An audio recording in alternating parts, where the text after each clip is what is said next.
Welcome to Bhavat media news. ముందుగా headlines చూద్దాం.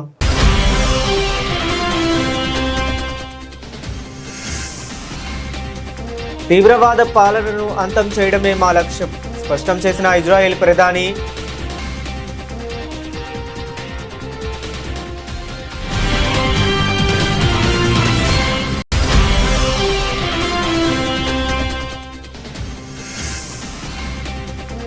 DMK పాలన అవినీతిమయమైందంటూ విరుచుకుపడ్డ ప్రధాని మోదీ. తామొస్తే స్వేచ్ఛ పాలన అందిస్తామని హామీ.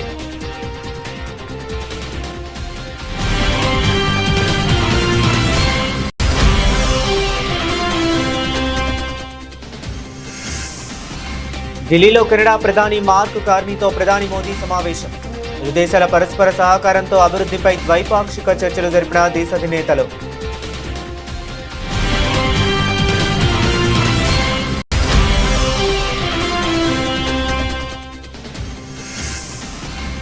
మావోయిస్ట్ అగ్రనేత వికాస్ లొంగుబాటు. 14 మందితో ఛత్తీస్గఢ్ పోలీసుల ఎదుట సరెండర్.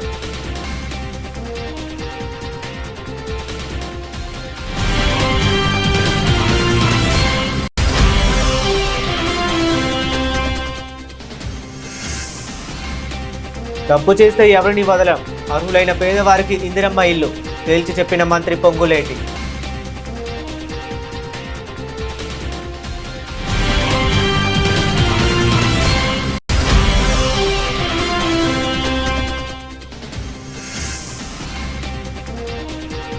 తిరుపతిలో వాకర్స్ రాస్తారోకో, భక్తులకు తీవ్ర ఇబ్బందులు.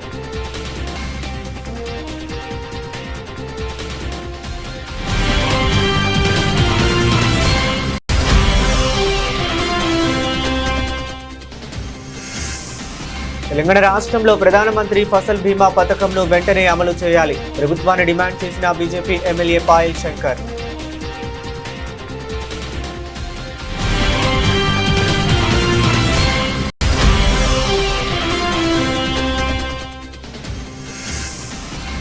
రెండు 2029లో వైఎస్ఆర్సీపీ అధినేత వైఎస్ జగన్మోహన్ రెడ్డి ముఖ్యమంత్రి కావటం తథ్యం ధీమా వ్యక్తం చేసిన మాజీ మంత్రి కొడాలి నాని.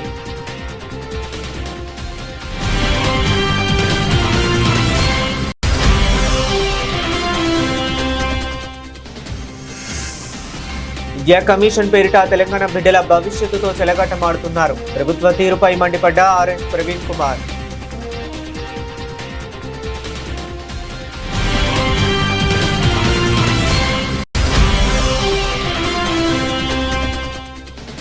బిఆర్ నాయుడుపై మాజీ టీటీడీ చైర్మన్ సంచలన వ్యాఖ్యలు. అతను ఒక భయంకరమైన ఉమెనైజర్ అంటూ ఇందు లేఖ రాసిన లేఖను చదివి వినిపించిన భూమన.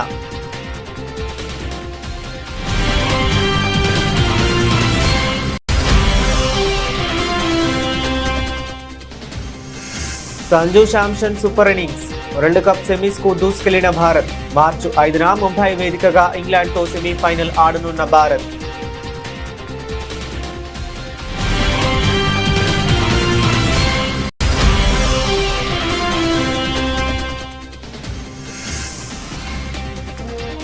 స్టాక్ మార్కెట్లపై వార్ ఎఫెక్ట్.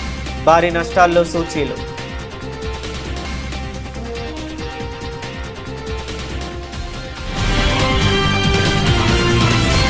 ఇరాన్ ఇజ్రాయెల్ మధ్య యుద్ధం జరుగుతున్న వేళ ఇజ్రాయెల్ ప్రధాని బెంజమిన్ నెతాన్యాహు కీలక వ్యాఖ్యలు చేశారు. తీవ్రవాద పాలనను అంతం చేయడమే తమ లక్ష్యమని స్పష్టం చేశారు. కామినేనితో పాటు పలువురు కీలక నేతలను తాము మట్టుబెట్టామని తెలిపారు. ఇజ్రాయెల్ డిఫెన్స్ ఫోర్సెస్ సంపూర్ణ శక్తిని వినియోగిస్తూ రాబోయే రోజుల్లో టెహ్రాన్ కేంద్రంలో దాడులు మరింత తీవ్రం చేస్తామని చెప్పారు. סיימתי עכשיו פגישה עם שר הביטחון, הרמטכ"ל וראש המוסד. נתתי הנחיות להמשך המערכה. אתמול חיסלנו את הרודן חמינאי, יחד איתו חיסלנו עשרות מבחירי משטר הדיכוי. כוחותינו עולמים עכשיו בלב טהרן בעוצמות הולכות וגוברות, וזה רק ילך ויתגבר עוד יותר במהלך הימים הקרובים. ועם זאת, אלה ימים כואבים. אתמול כאן בתל אביב, ועכשיו בבית שמש, איבדנו אנשים יקרים. ליבי יוצא למשפחות, ואני שולח בשם כולכם אזרחי ישראל איחולי החלמה לפצועים. אנחנו తమిళనాడులో డీఎంకే పాలన అవినీతిమయం అయిపోయిందని, రాష్ట్రంలో మాదక ద్రవ్యాల మాఫియా చెలరేగిపోతుందని ప్రధాని మోదీ ఆరోపించారు.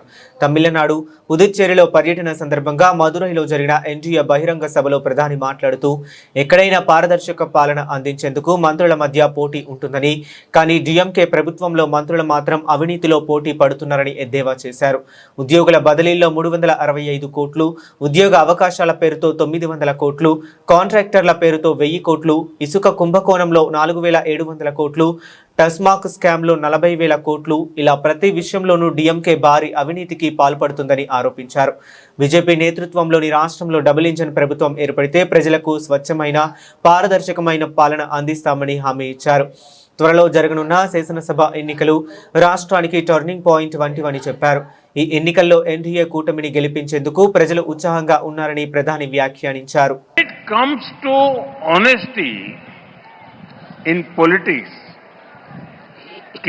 Kamaraj ji set an example for the whole country. DMK is the example of the exact opposite. 365 crore cash for transfer came, 900 crore cash for job scam, 1,000 crore cash for contract scam, 4,700 crore sand mining scam, 40,000 crore TAS MSc scam. Usually, ministers compete with each other in good work. In DMK, ministers compete with each other in scams. But who are they stealing from? From the poor, from the youth, from the farmers. Such a corrupt government has no moral right to continue. That is why the people of Tamil Nadu have decided to bring in an NDA government. We will give clean and efficient governance. நண்பர்களே, அரசியலில் நேர்மை என்று வரும்போது ஒட்டுமொத்த நாட்டுக்குமே ஒரு எடுத்துக்காட்டாக திகழ்ந்தார் பெருந்தலைவர் கே காமராஜர் அவர்கள். ఢిల్లీలో కెనడా ప్రధాని మార్క్ కార్నీతో ప్రధాని మోదీ సమావేశమయ్యారు. వాణిజ్యంలో భారతదేశం కెనడా సంబంధాలను మరింతగా పెంచుకోవటమే విస్తృత చట్టాన్ని ఆవిష్కరించనున్నారు. ఇక ఇందులో భాగంగా హైదరాబాద్ హౌస్లో ఇరు దేశాల ప్రధానులు ద్వైపాక్షిక చర్చలు జరిపారు. ఈ సందర్భంగా కెనడా ప్రధాని మాట్లాడుతూ, కెనడా మరియు భారతదేశం రెండు ఆత్మవిశ్వాసం మరియు ప్రతిష్టాత్మక దేశాలని పేర్కొన్నారు. ఇరు దేశ ప్రజలకు ఎక్కువ భద్రత మరియు శ్రేయస్సును సృష్టించడానికి తాము శక్తి, ప్రతిభ మరియు ఆవిష్కరణ మరియు ఏఐలలో కొత్త భాగస్వాములను ఏర్పరుస్తున్నామని వెల్లడించారు. फ्रेंड्स, टेक्नोलॉजी और इनोवेशन में हम नेचुरल पार्टनर हैं. With Canada and India innovation partnership, we will turn ideas into global solutions. पिछले महीने भारत में हुई AI इम्पैक्ट समिट की सफलता में कनाडा के बहुमूल्य योगदान के लिए मैं प्रधानमंत्री कार्नी का आभार व्यक्त करता हूं. हम AI के साथ साथ क्वांटम, सुपर कंप्यूटिंग और सेमीकंडक्टर्स में सहयोग बढ़ाएंगे. क्रिटिकल मिनरल्स पर आज हुआ MOU रिजिलियंट सप्लाई चेन्स को मजबूती देगा. स्पेस सेक्टर में हम दोनों देशों के स्टार्टअप्स और इंडस्ट्रीज को जोड़ेंगे. फ्रेंड्स, प्रधानमंत्री कार्नी के लिए एनवायरमेंट कोई अलग एजेंडा नहीं, बल्कि इकोनॉमिक स्टेबिलिटी का हिस्सा रहा है. ऊर्जा के क्षेत्र में हम नेक्स्ट जनरेशन पार्टनरशिप बना रहे हैं, जिसमें हाइड्रोकार्बन के साथ साथ रिन्यूएबल एनर्जी, ग्रीन हाइड्रोजन और एनर्जी स्टोरेज पर विशेष बल दिया जाएगा। हमें खुशी है कि कनाडा ने इंटरनेशनल सोलर अलायंस और ग्लोबल बायोफ्यूल अलायंस से जुड़ने का निर्णय लिया है। हमारे साझा प्रयासों को आगे बढ़ाने के लिए हम इस वर्ष India Canada renewable energy and storage summit आयोजित करेंगे। सिविल न्यूक्लियर एनर्जी में हमने लॉन्ग टर्म यूरेनियम सप्लाई की लैंडमार्क डील की है। हम स्मॉल मॉड्यूलर रिएक्टर्स और एडवांस रिएक्टर्स पर भी मिलकर काम करेंगे। మావోయిస్ట్ అగ్రనేత హనుమకొండ జిల్లా కాజీపేట మండలం తరాలపల్లికి చెందిన Muppidi Sambaiah alias Babanna alias Sudarshan alias Vikas Chhattisgarh పోలీసులకు లొంగిపోయారు. మావోయిస్టు పార్టీ ఛత్తీస్గఢ్ ఒడిశా సరిహద్దు ప్రాంతాల స్పెషల్ జోనల్ కీలక నేతగా కొనసాగుతున్న సాంబయ్య 14 మందితో అక్కడి పోలీసులకు సరెండర్ అయ్యారు. సాంబయ్య 9వ తరగతి చదువుతుండగానే 1984లో అప్పటి పీపుల్స్ వార్ నేత క్రాంతి రణదేవ్ ప్రోత్సాహంతో పీపుల్స్ వార్ పార్టీలో చేరినట్లు సాంబయ్య బాల్యమిత్రులు చెబుతున్నారు. సాంబయ్య తమ్ముడు నాగేశ్వరరావు అన్న బాటలో పీపుల్స్ వార్లో చేరి ఎన్కౌంటర్లో మృతి చెందారు. బాబన్న పేరుతో ముప్పిడి సాంబయ్య 1988, 1990 పీపుల్స్ వార్ పార్టీలో పరకాల ప్రాంత తొలిదశ కమాండర్ గా పనిచేశారు. ఆ సమయంలో బాబన్న దళం పేరుతో పరకాల, రేగుండ, ఆత్మకూర్, మొగుళ్లపల్లి మండలాల్లో రాజకీయ నాయకుల గుండెల్లో రైళ్లు పరిగెత్తించారు. బాబన్న తరువాత ఆర్కే పరకాల కమాండర్ గా బాధ్యతలు తీసుకున్నారు. 1995, 96లో Eturi Nagaram deputy plot commander గా పనిచేశారు. పార్టీ నిర్ణయం మేరకు 2000 తరువాత దండకారణ్యం ఛత్తీస్గఢ్ కు వెళ్లాడు. స్పెషల్ జోన్ కమిటీ నేతగా ఒడిశా రాష్ట్ర బాధ్యతల్లో కొనసాగుతున్నాడు. कि आज बड़गर, बोलांगीर और महासमुंद डिवीजन के 15 सशस्त्र माओवादियों द्वारा समाज की मुख्यधारा में जुड़ने के उद्देश्य से आज महासमुंद पुलिस के समक्ष उनके द्वारा पुनर्वासित करने के लिए आगे आए हैं। इसमें प्रमुख रूप से जो विकास है स्टेट कमेटी मेंबर है, साथ में 2 डिविजनल कमेटी मेंबर और अन्य एसीएम और पार्टी मेंबर हैं, जिनके ऊपर कुल 73 लाख का इनाम होता है। और जो स्टेट कमेटी विकास रूप से दर्शन है, इनके ऊपर 25 लाख का इनाम घोषित है। और इसमें जो विकास है तेलंगाना राज्य का रहने वाला है और बाकी जो अन्य कैडर हैं वो सारे छत्तीसगढ़ के और बस्तर क्षेत्र के रहने वाले हैं और विभिन्न जिलों के सुकमा, बीजापुर, नारायणपुर जिले के रहने वाले हैं।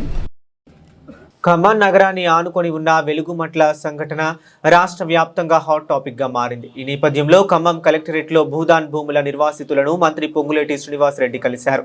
అనంతరం ప్రతిపక్ష రాజకీయాలపై కీలక వ్యాఖ్యలు చేశారు. వెలుగుమట్ల సంఘటనపై రాజకీయ పార్టీలు ఎవరికి తోచింది వారు మాట్లాడుతున్నారని, ప్రజలకు అసలు నిజాలు తెలియాల్సి ఉందని అన్నారు. గత ప్రభుత్వ హయాంలో కూడా ఇల్లు కూల్చి వేసిన ఘటనలు ఎన్నో ఉన్నాయని ఆగ్రహం వ్యక్తం చేశారు. ఈ అంశం గురించి ఆయన మాట్లాడుతూ రాష్ట్ర వ్యాప్తంగా వెలుగుమట్ల సంఘటనపై రకరకాల ప్రచారాలు చేస్తున్నారని, ఇక్కడ జరిగిన సంఘటనలపై రాష్ట్ర ప్రజలకు నిజం తెలియాల్సి ఉంది. వెలుగుమట్ల అంశంపై పూర్తి స్థాయి విచారణ జరిగింది. ఏ స్థాయి అధికారులైనా తప్పు చేస్తే శిక్ష తప్పదని పొంగులేటి శ్రీనివాసరెడ్డి హెచ్చరించారు.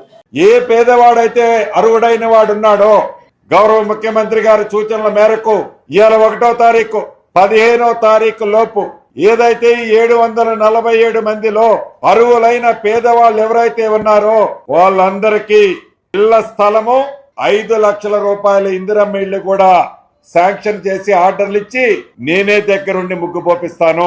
ఏదో అట్లా కట్టి వదిలేయటం కాదు, అన్ని మౌలిక వసతులు, ఎలక్ట్రిసిటీ, తాగునీరు, అంగన్వాడీ, వాటితో పాటు ఎడ్యుకేషన్ కి స్కూల్ కూడా ఏర్పాటు చేపిస్తాను. కొన్ని పేపర్లు చూస్తున్నాను, ఇవాళ ఇప్పుడు మాట్లాడుతున్నాను, పూర్తి ఆధారాలతో మాట్లాడుతున్నాను. రండి. ఆ భూమట ఈ ఉన్న మంత్రిలో ఒక మంత్రి ఎక్కడో దేశంలో జరిగే ఎన్నికల కోసం 100 కోట్ల కోసం ఆ భూమి కట్టుకుంటాడట. ఇంకో మంత్రి 35 కోట్ల కోసం ఆ భూమిని ఇంకోటికి ఇస్తాడట. సిగ్గుండాల మాట్లాడటానికి, సిగ్గుండాల. పేదవాడితోనా మీరు రాజకీయాలు ఆడేది? మీకు నిజంగా రాజకీయాలు ఆడాలంటే గీత గీస్తారండి. ఒక్కొక్కడ పరువు ఏందో, మీ చరిత్ర ఏంటో తీస్తారండి. పేపర్ ఉందో కదా, ఆ పేపర్ శానిటీ కూడా ఏందో మనకు తెలియదు కాదు. మీ యూట్యూబ్ లో ఆ ట్యూబ్ అని చెప్తే నేను మాట్లాడేది ఒకటి, మొన్న కూడా దాన్ని వక్రీకరించి చూపిస్తారా? బుద్ధి ఉండాలా. పేదవాడు అంటే డెఫినేషన్ తెలియని మీరు కూడా ఈనాడు ఆ పేదవాడి పట్ల మీరు కన్నీరు కారుస్తున్న డ్రామాలు చూస్తుంటే మీ డ్రామాతనం తెలంగాణ రాష్ట్ర ప్రజలందరూ గమనిస్తున్నారు. తిరుపతి నగరంలోని అలిపిరి మార్గంలో ఈరోజు ఉదయం వాకర్లు ఆందోళనకు దిగారు. కపిల తీర్థం నుంచి అలిపిరి వెళ్లే ప్రధాన రహదారిపై రాస్తారోకో నిర్వహించడంతో తిరుమల వెళ్లే భక్తులు తీవ్ర ఇబ్బందులు పడ్డారు. సుమారు కిలోమీటర్ మేర వాహనాలు నిలిచిపోయి భారీగా ట్రాఫిక్ జామ్ ఏర్పడింది. అలిపిరి సమీపంలోని దివ్యరామంలో ఉన్న నగర వనంలో వాకింగ్ చేసేందుకు నెలకి 100 ప్రవేశ రుసుము చెల్లించాలని అటవీశాఖ అధికారులు కొత్త నిబంధన విధించారు. ఈరోజు ఉదయం రుసుము చెల్లించని వారిని అధికారులు లోపలికి అనుమతించలేదు. దీంతో ఆగ్రహానికి గురైన వాకర్లు రోడ్డుపై బైఠాయించి నిరసన చేపట్టారు. డిఎఫ్ఓకు వ్యతిరేకంగా నినాదాలు చేశారు. ఈ నిరసనకు వాకర్స్ లోని సిపిఎం నేతలు నాయకత్వం వహించారు. తిరుమల రాకపోకలకు తీవ్ర అంతరాయం కలగడంతో వాహనాల్లోని భక్తులు, ప్రయాణికులు వాకర్ల తీరుపై తీవ్ర ఆగ్రహం వ్యక్తం చేశారు. విషయం తెలుసుకున్న అలిపిరి సిఐ రామకిషోర్ వెంటనే ఘటనా స్థలానికి చేరుకున్నారు. ఆందోళనకారులతో చర్చలు జరిపి వారికి నచ్చజెప్పడంతో వాకర్లు తమ నిరసనను విరమించారు. అనంతరం పోలీసులు ట్రాఫిక్ ను క్లియర్ చేసి వాహనాల రాకపోకలను పునరుద్ధరించారు. దివ్యారామంలో ఈరోజు గత 3 నెలల నుంచి పార్కింగ్ ఫీజు వద్దని చెప్పి అనేక సందర్భాలుగా దివ్యారామం డిఎఫ్ఓ గారికి చెప్పడం జరిగింది. డిఎఫ్ఓ గారు మీకు కట్టాల్సిన అవసరం లేదు అని చెప్పినాడు. చెప్పిన తర్వాత కూడా ఈ రోజు నుంచి మొత్తం మీరు డబ్బులు చెల్లిస్తేనే లోపలికి పంపిస్తాం, లేకపోతే లేదు అని చెప్పినని ఈరోజు ఇక్కడ చెప్తే మేమంతా కూడా వాకర్స్ అసోసియేషన్ గా ఇక్కడ దానికి వ్యతిరేకంగా నిరసన కార్యక్రమాన్ని చేయడం అనేది జరుగుతూ ఉంది. ఇది చాలా దుర్మార్గమైనటువంటి విషయం. ఎందుకంటే నడకకు కూడా ఈ రోజు డబ్బులు అడుగుతున్నటువంటి పరిస్థితి ఉంది.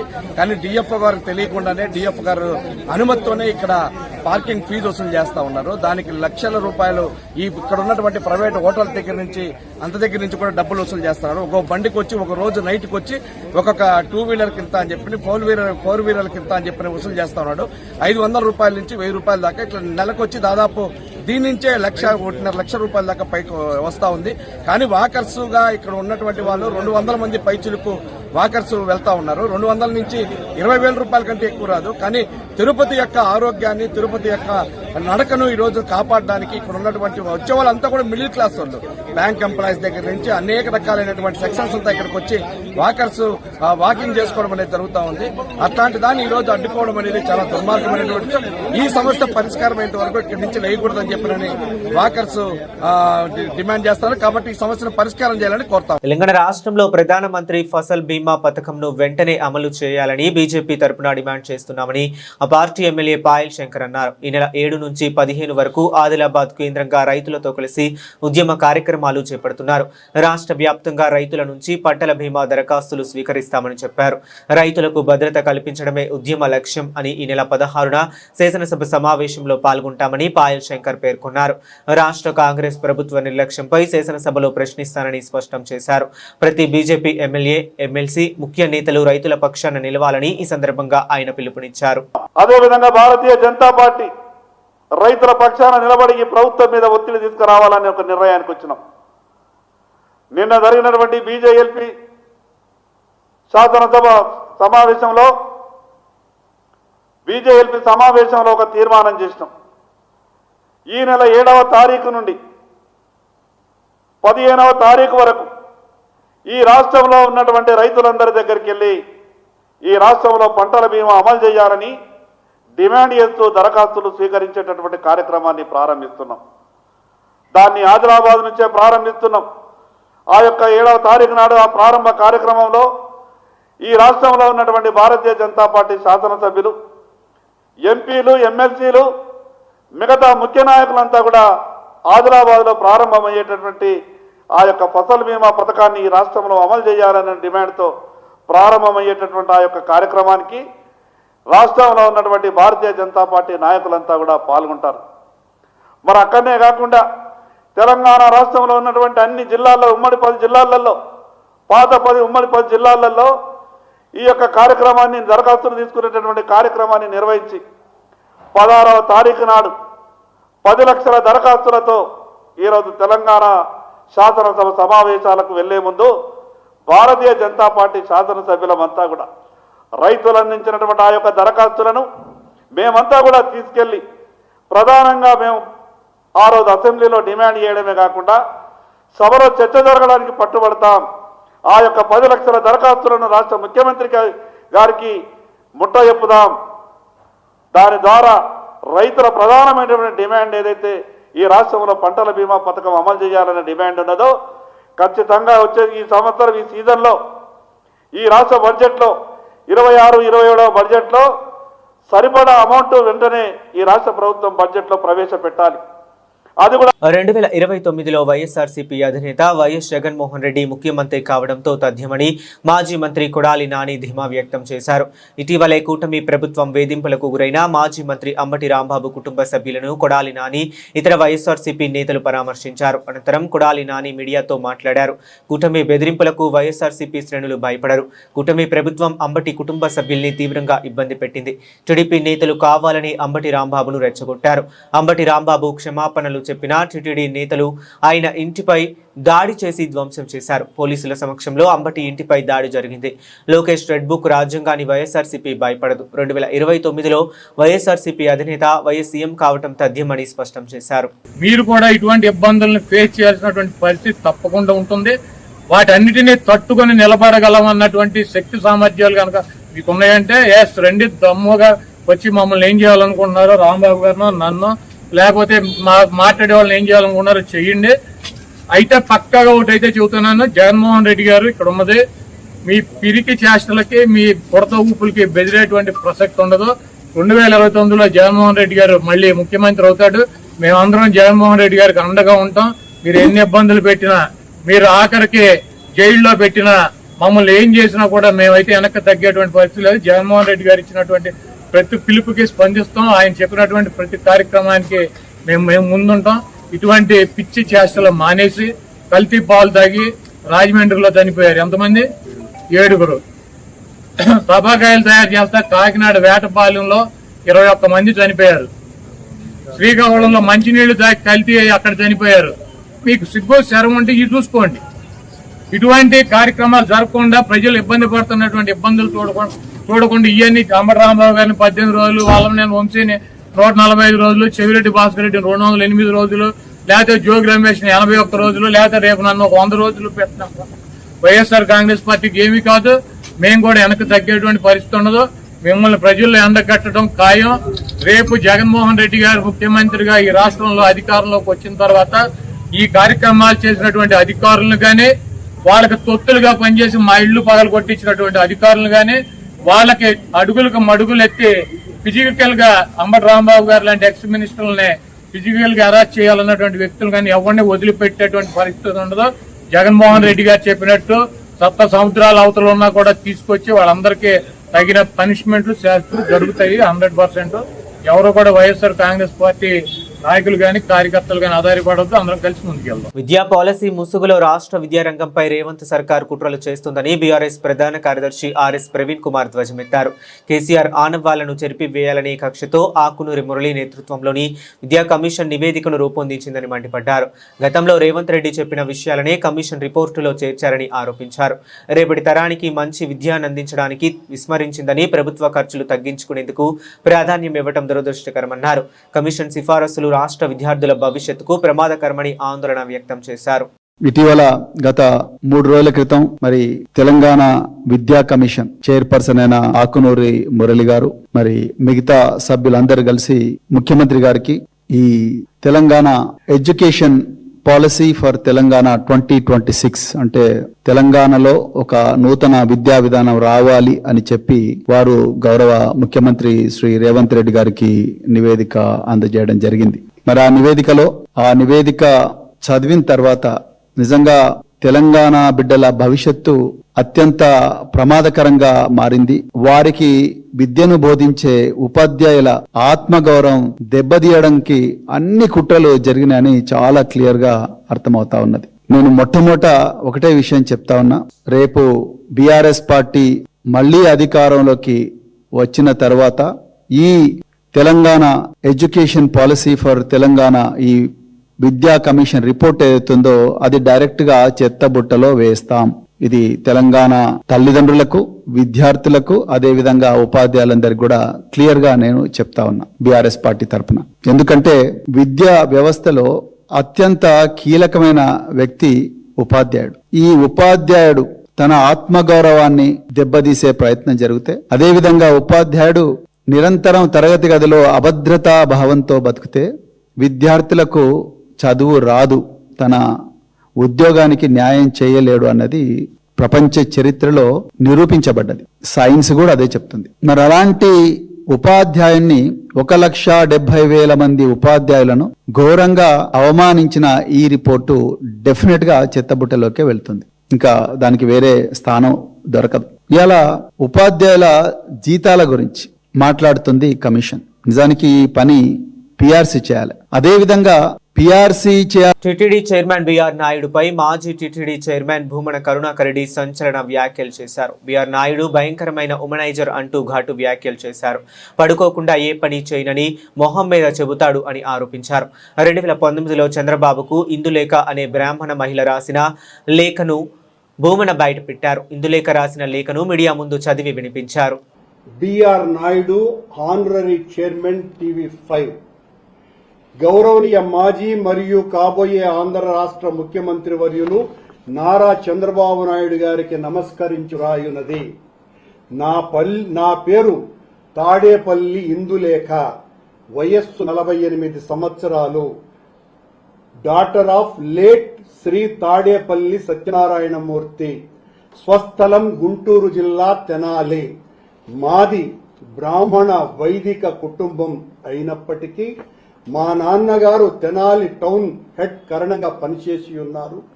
తదనంతర పరిణామాలతో మేము సుమారు 36 ఏళ్ల క్రితం హైదరాబాద్కు మూవ్ అయ్యి వ్యాపార నిమిత్తం హైదరాబాదులో స్థిరపడ్డాము. ప్రస్తుతము మేము హైదరాబాద్లోని మణికొండ ఏరియాలో స్థిర నివాసం కలిగి ఉన్నాము. నేను ఈ ఉత్తరం ద్వారా మీ దృష్టికి తీసుకొని రావాలి అనుకుంటున్న ముఖ్య ఉద్దేశ్యం ఏమిటనగా, బిఆర్ నాయుడు నాకు 25 సంవత్సరాలుగా పరిచయస్తులు. ఆ పరిచయం కొన్ని ఏళ్ల తరువాత రిలేషన్షిప్ గా మారింది.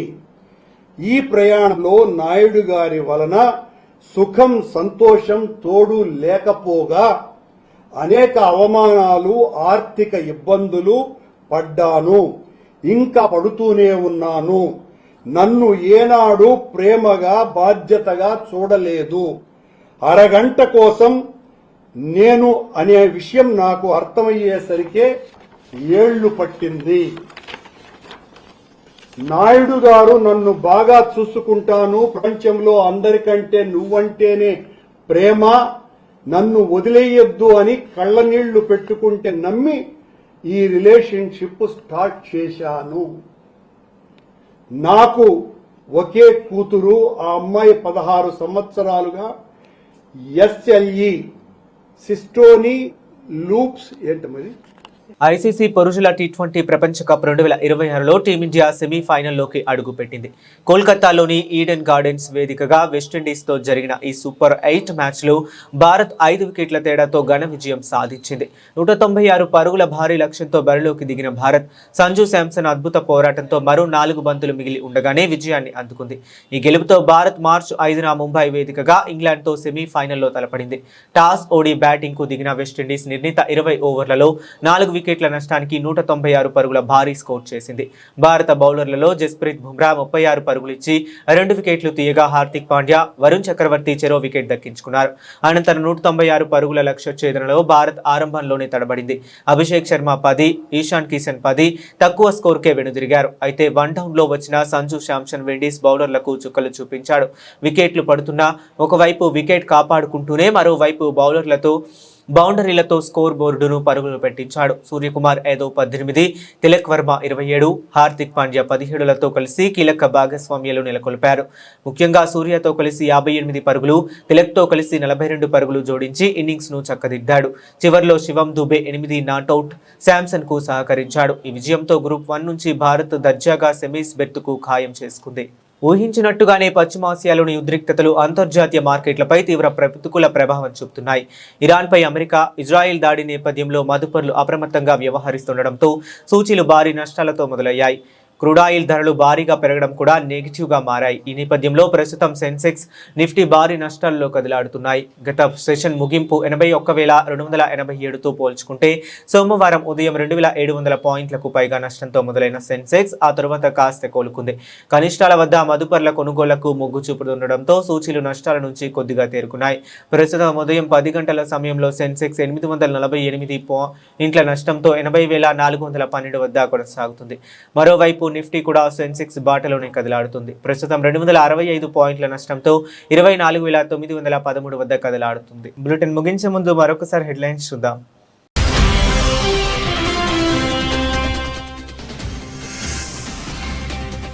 తీవ్రవాద పాలనను అంతం చేయడమే మా లక్ష్యం స్పష్టం చేసిన ఇజ్రాయెల్ ప్రధాని.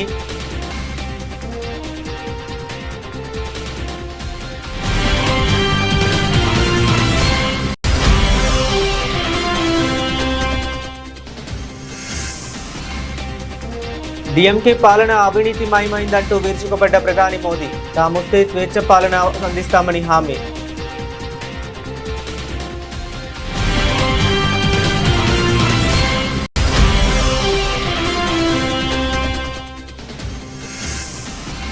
ఢిల్లీలో కెనడా ప్రధాని మార్క్ కార్నీతో ప్రధాని మోదీ సమావేశం.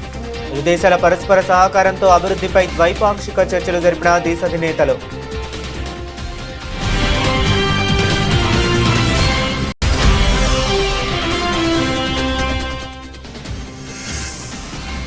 మావోయిస్ట్ అగ్రనేత వికాస్ లొంగుబాటు 14 మందితో ఛత్తీస్గఢ్ పోలీసుల ఎదుట సరెండర్.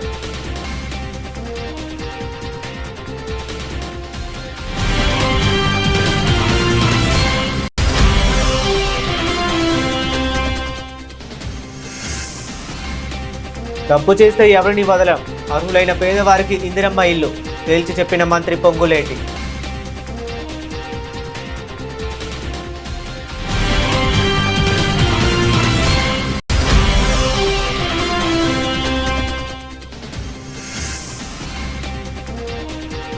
తిరుపతిలో వాకర్స్ రాస్తారోకో, భక్తులకు తీవ్ర ఇబ్బందులు.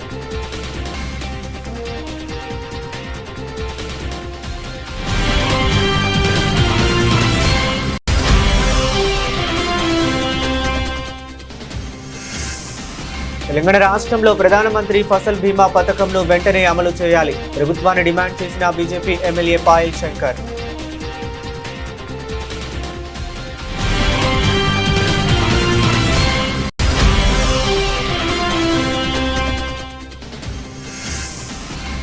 రెండు 2029లో వైఎస్ఆర్సీపీ అధినేత వైఎస్ జగన్మోహన్ రెడ్డి ముఖ్యమంత్రి కావటం తథ్యం. ధీమా వ్యక్తం చేసిన మాజీ మంత్రి కొడాలి నాని.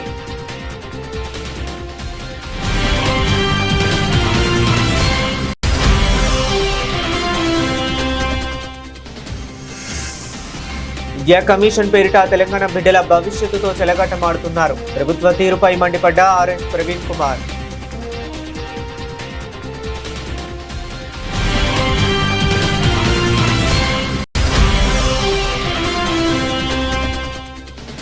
బిఆర్ నాయుడుపై మాజీ టీటీడీ చైర్మన్ సంచలన వ్యాఖ్యలు.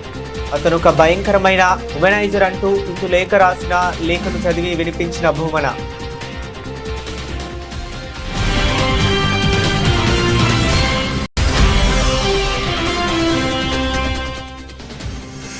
Sanju Samson super innings. World cup semis కు దూసుకెళ్లిన భారత్. మార్చి 5న ముంబై వేదికగా ఇంగ్లాండ్తో సెమీఫైనల్ ఆడనున్న భారత్.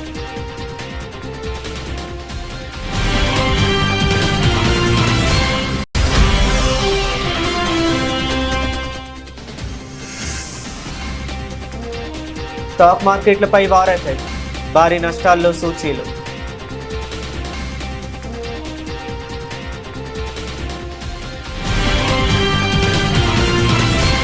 ఇవి ఇప్పటి వరకు ఉన్న అప్డేట్స్. మరిన్ని అప్డేట్స్ కోసం కీప్ వాచింగ్.